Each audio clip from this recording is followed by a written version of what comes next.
Friends, good morning बेटा। आप सभी का एक बार फिर से स्वागत है आपके अपने यूट्यूब चैनल कौशल्या एजुकेशन में। और बेटा आज हम पढ़ रहे हैं हमारी 5वीं क्लास की प्रवेश अध्ययन का 16वां लेसन, आन्या की डायरी। तो बेटा देखते हैं इसमें आन्या की डायरी में उसने क्या लिखा है। क्या है आन्या की डायरी में?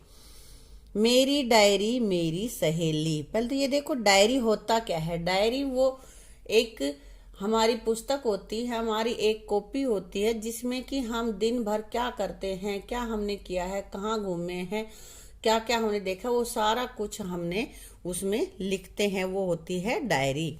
तो कह रहा है कि डायरी मेरी सहेली है। आन्या कह रही है कि ये डायरी है, ये मेरी सहेली है, कि मैं अपने दोस्तों से, अपनी सहेलियों से सारी बातें हम शेयर करते हैं ना, तो इसी तरह डायरी भी उसकी सहेली ही बन जाती है, क्योंकि डायरी में भी हम सारी बातें लिखते हैं उसमें। ठीक है। मैं हूँ आन्या और यह मेरी डायरी, मेरी सबसे प्यारी सहेली। बचपन से ही मुझे नई नई जगह का घूमना, वहाँ के घरों को बारीकी से देखना, समझना बहुत भाता था, मतलब अच्छा लगता था। ये घर कैसे, कब और क्यों बने, इन सब सवालों के जवाब ढूंढकर मैं अपनी डायरी में लिखती जाती हूँ। घरों को देखने समझने के इसी शौक ने मुझे आर्किटेक्ट बनने का सपना दिखाया। आओ तुम भी पढ़ो मेरी डायरी के कुछ पन्ने। तो यहाँ पे कह रहा है जब तुम किसी नई जगह पर घूमने जाते हो तो तुम्हें वहाँ क्या क्या देखना अच्छा लगता है। क्या क्या देखते हो बेटा वहाँ पे? मुझे वहाँ के लोगों का रहन सहन, खान पान, वेशभूषा, बाजार आदि देखना अच्छा लगता है ना। यही तो देखते हैं ना कि वहाँ कैसे लोग हैं, कैसे उनके घर हैं, कैसे वो कपड़े पहनते हैं ना, यही सब चीजें हम देखते हैं। तुम्हारे मन में उस जगह से संबंधित किस तरह के प्रश्न उठते हैं? किस तरह के प्रश्न उठते हैं बेटा? हम उस जगह पे रहने वालों को अपने से कंपेयर करते हैं, अपने से उनकी तुलना ही करते हैं। यही करते हैं ना कि यहाँ के लोग ऐसे रह रहे हैं, हम कैसे रह रहे हैं। क्या तुम अपने अनुभवों को कहीं लिखते हो?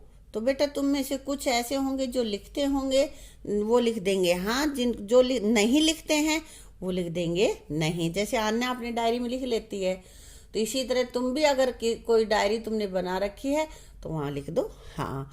वैसे डायरी लिखना बहुत अच्छी आदत है, लिखनी चाहिए है। यह भी जानो, देखो ये जानते हैं क्या है? विश्व में सबसे अधिक वर्षा मोसिनरम में होती है। संसार में सबसे ज्यादा बारिश मोसिनरम में स्थान है, यहाँ पे होती है। यहाँ की औसत वार्षिक वर्षा लगभग 11,873 मिलीमीटर है। अब यहाँ पे पढ़ते हैं मोसिनरम है कहाँ पे। 16 मार्च 2010 मोसिनरम मेघालय। मेघालय में मोसिनरम नामक जगह है, और उसमें 16 मार्च 2010 के दिन की क्या बात हुई थी वो इसमें उसने आन्या ने अपनी डायरी में लिख रखा है। पढ़ते हैं हम। आज सुबह से ही कितनी तेज वर्षा हो रही है। यह तेज वर्षा हवा की आवाज लगता है मुझे बहरा कर देगी। यानी कि बहुत तेज बारिश हो रही है और हवा बहुत ज्यादा चल रही है। अब समझ में आया कि यहाँ के घर जमीन से थोड़ा ऊपर क्यों बनाए जाते हैं। अगर ये घर भी हमारे घरों की तरह होते तो अब तक ये पानी और बरसाती कीड़ों से भर जाते। तो मोसिनरम के घर कैसे? वो जमीन से थोड़ा ऊंचे उठाकर बनाए जाते हैं। यहाँ के घरों की छतें भी कुछ अलग ही होती हैं। हमारे घरों की जो छत होती है उनसे ये अलग होती है। ऐसा लगता है मानो किसी ने नाव उल्टी करके रख दी हो। वैसे ये छतें बनी तो लकड़ी और बांस से ही हैं, जो यहाँ आसानी से मिल जाते। यहाँ हमारे यहाँ पे छतें होती हैं बेटा मिट्टी, कंकर, सीमेंट, लेंटर की बनी हुई होती है ना, और वहाँ पे लकड़ी की होती है, जो कि वहाँ पे बहुत ज्यादा मिलती हैं लकड़ी। पूरे घर में बस एक ही पौसाई। पौसाई क्या होता है? रोशनदान नुमा खिड़की, और है आमने सामने 2 दरवाजे। शायद तेज हवा, बारिश और भूकंप से बचने के लिए घर के ऊपर घास फूस और बांस की एक और छत बनी हुई दिखती है।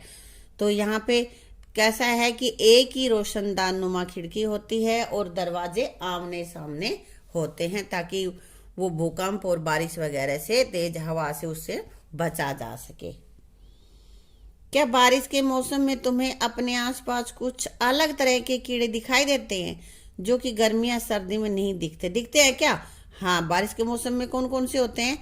केंचुए, पतंगे, जोंक वगैरह जो होती हैं वो हमें बारिश में दिखाई देती हैं, वैसे नहीं दिखाई देते।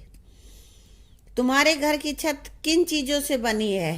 ये बताया ना, मौसिनरम में लकड़ी की छतें होती है, बांस से बनाई जाती हैं। और यहाँ पे अपने यहाँ पे कैसे बनती है बेटा? हमारे घर की छत लेंटर, आजकल तो लेंटर गिरने लग गया है ना, तो लेंटर की बनी होती हैं। अपने घर की छत और मौसिनरम के घरों की छत की तुलना करो। बेटा इसको अलग से लिखवा दूंगा, थोड़ा लंबा रहेगा। वैसे हमारे घर की छतें तो सपाट होती है ना, और यहाँ की ये तिरछी होती, ढलवा होती हैं। अत्यधिक वर्षा वाले क्षेत्रों में घर जमीन से थोड़ा ऊपर क्यों बनाए जाते हैं? क्यों बनाए जाते हैं बेटा? ताकि वर्षा का पानी और कीड़े घर में न घुसे। ठीक है, आगे कह रहा है मौसिनरम के घरों के दरवाजे आमने सामने क्यों बनाए जाते हैं? क्यों बनाए जाते हैं भाई?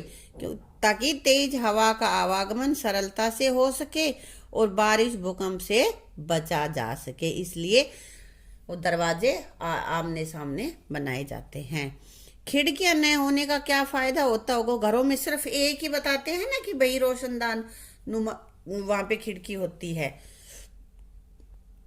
तो उससे घरों के अंदर वर्षा के पानी की बौछारें नहीं जा सकती होंगी। यही फायदा होता होगा उन्हों के। ज्यादा दरवाजे खिड़कियां होंगे तो ज्यादा पानी जाएगा अंदर, है ना।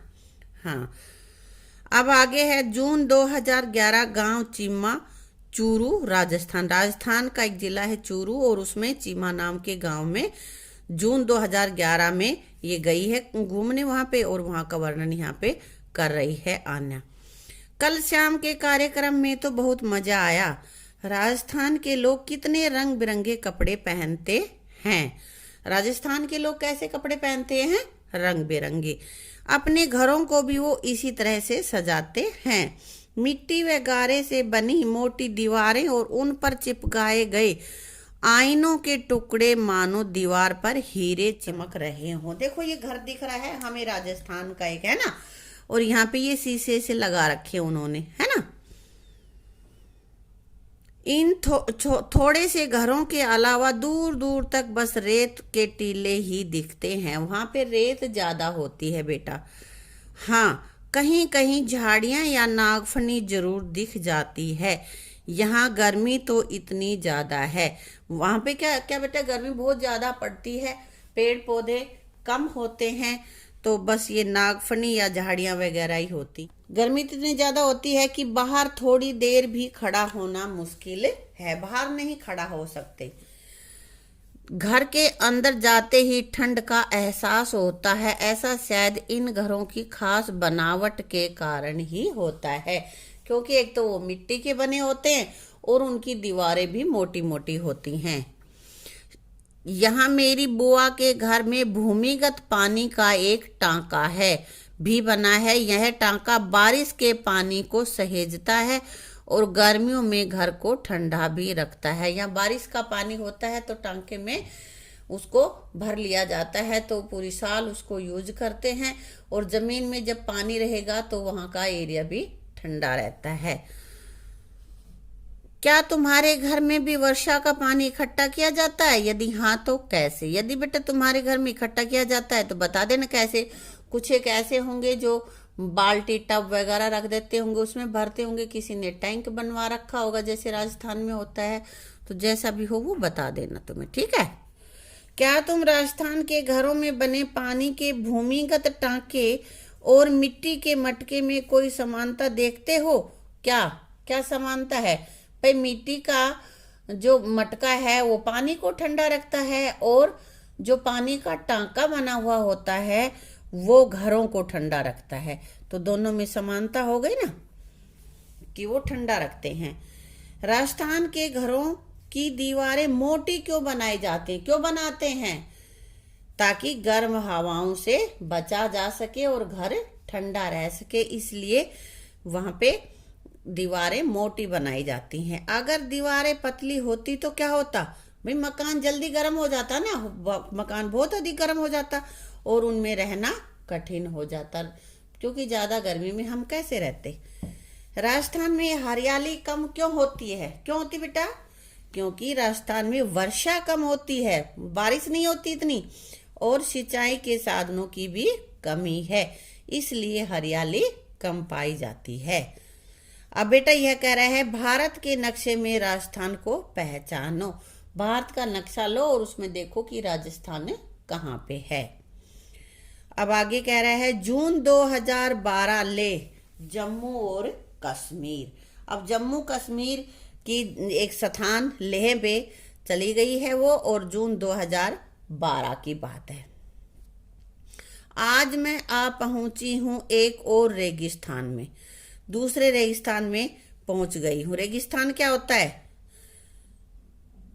जहां पे रेत ही रेत होता है, लेकिन ये दूसरी तरह का रेगिस्तान है। यहाँ लेह का सूखा, समतल और ठंडा रेगिस्तान। यहाँ भी बारिश बहुत कम होती है, पर लगभग 5000 मीटर की ऊंचाई पर होने के कारण ठंड बहुत है। एक रेगिस्तान तो राजस्थान है ना, बहुत गर्म होता है, बारिश वहां पे भी कम होती है, लेकिन लेह को रेगिस्तान कहा गया है। लेह जमीन से 5000 मीटर ऊंचाई पर है ये, इसलिए वहां पे बहुत ज्यादा ठंड होती है। इतनी ऊंचाई के कारण शुरू में सांस लेने में थोड़ी मुश्किल हुई, क्योंकि वहां पे ऑक्सीजन कम हो जाती है, तो हमें सांस लेने में दिक्कत होती है। माँ को तो चक्कर ही आ गए, फिर धीरे धीरे ऐसे हवा में सांस लेने की आदत हो गई। वहां के ज्यादातर घर 2 मंजिला हैं, सभी घर पत्थर, लकड़ी और मिट्टी से बने हुए हैं। मैंने देखा कि घर की निचली मंजिलों पर लोगों ने अपने जानवर बांधे हुए हैं और जरूरी सामान रखा हुआ है। ऊपर की मंजिल पर वो स्वयं रहते हैं। तो लेह का कैसा रहन सहन है कि नीचे जो मकान बना है उसमें अपने पशु रखते हैं वो, और भाई कोई जरूरी सामान रखते हैं, स्टोर का काम लेते हैं, और ऊपर वो खुद रहते हैं। सर्दियों में ये लोग जानवरों के साथ निचली मंजिल पर ही रहते हैं और सर्दियों में नीचे आ जाते। मोटी दीवारें और लकड़ी के फर्श और छतें यहाँ के लोगों को ठंड से बचाते हैं। बेटा पत्थर जल्दी ही गर्म हो जाता है, जल्दी ठंडा हो जाता है, और लकड़ी धीरे ही गर्म होती है और धीरे धीरे ही ठंडी होती, इसलिए वहाँ पे लकड़ी के ही फर्श होते हैं और लकड़ी की ही छतें होती हैं। लेह के घरों की छतें सामान्य हैं, समतल हैं। इन छतों की एक बात मुझे बहुत अनोखी लगी। क्या? लगभग सभी घरों की छतों पर गर्मी की धूप में फल, सब्जियां और उपले सूखने के लिए रखे हैं। सभी अपनी छतों का प्रयोग करते हैं, कोई फल, सब्जी और उपले वगैरह सुखाने में। इन्हें ये लोग सर्दियों में इस्तेमाल करेंगे जब फल सब्जी आसानी से नहीं मिलेंगे, क्योंकि वहां पे बर्फ गिरेगी तो सब्जियां वगैरह नहीं मिलेंगी, और उस समय इनको वो यूज करेंगे, सूखी सब्जियों को, फलों को। तुम अपने घर की छत का इस्तेमाल किन किन कामों में करते हो? किस काम में लेते हो छत को? बेटा सोने के लिए, खेलने के लिए, कपड़े सुखाने के लिए, है ना, या कोई वेस्ट एक्स्ट्रा हमारे पास सामान है तो उसको भी छत पे डाल देते हैं ना। हाँ, और ये नीचे के जो क्वेश्चन है इनको हम अलग से लिखवा के करेंगे, यहाँ थोड़ी कम स्पेस है यहाँ पे, है। अब आगे कर लेते हैं इसके क्वेश्चन आंसर। पहला क्वेश्चन हमारे पास है, अपने घर की छत व मौसिनराम के घरों की छतों की तुलना करो। कैसे करते हैं? बेटा हमारे घर की छत तो समतल होती है, लेकिन मौसिनराम के घरों की छतें ढलान वाली होती हैं। अगला क्वेश्चन है, गर्मियों में मिट्टी का मटका पानी को कैसे ठंडा रखता है? बेटा मटका मिट्टी का बना होने के कारण उसमें छोटे छोटे छिद्र होते हैं जिनमें से पानी रिसता रहता है, और वह पानी वाष्पित होता रहता है, वाष्प बनकर उड़ जाता है भाप बन के। इससे इसकी बाहरी परत गर्म नहीं होती और अंदर का पानी ठंडा होता है। बेटा बाहर गर्म हवा होती है, वो पानी बाहर निकलता है तो एकदम भाप मिली हुई होती है हमारी हवा में, और घड़े से जब टकराती है ठंडे घड़े से तो वो बूंद बन जाती है ना, तो वो अंदर का पानी भी ठंडा ही रखती है। अगला क्वेश्चन हमारे पास है, क्या तुम भी कभी किसी पहाड़ी इलाके में गए हो, और यदि हाँ तो कहाँ? मैं वैष्णो देवी मंदिर गया था। भाई मैं तो वैष्णो देवी गई थी, तुम देख लेना कहीं भी गए हो उस जगह का नाम लिख देना, ठीक है। आगे है, क्या तुम्हें वहां पहुंचने में कोई परेशानी हुई? तो बेटा तुम्हें जो परेशानी हुई हो लिख देना, लेकिन मैं तो वहां चढ़ाई पे, ऊंचाई पे जब चढ़ रही थी तो मैं बहुत थक गई थी, ठीक है। अगला क्वेश्चन है, अन्य पहाड़ी क्षेत्रों के घरों की तरह लेह के घरों की छतें ढलवां क्यों नहीं होती? उनमें भी क्यों नहीं ढलवां बनाई जाती? क्योंकि लेह में वर्षा बहुत कम होती है और वहाँ सारी साल बर्फ पड़ती है, और गर्मी के मौसम में छतों पर फल और सब्जियां उगाई जाती हैं, इसलिए छतें समतल होती हैं, ठीक है। अगला क्वेश्चन हमारे पास है, सर्दियों में लेह में फल और सब्जियां आसानी से क्यों नहीं मिलती? क्यों नहीं मिलती वहाँ पे? क्योंकि सर्दियों में लेह में अधिक बर्फ पड़ने के कारण फल व सब्जियां उगा नहीं सकते, और उसके रास्ते भी बंद हो जाते हैं, दूसरे शहरों से उनके रास्ते कट जाते हैं, बर्फ से ढक जाते हैं, इसलिए वहाँ पे फल और सब्जियां आसानी से नहीं मिलती। तो बेटा इसी के साथ अपने इस वीडियो को यहीं पे विराम देते हैं, और आगे का पोर्शन हम करेंगे अपनी अगली वीडियो में, ठीक है।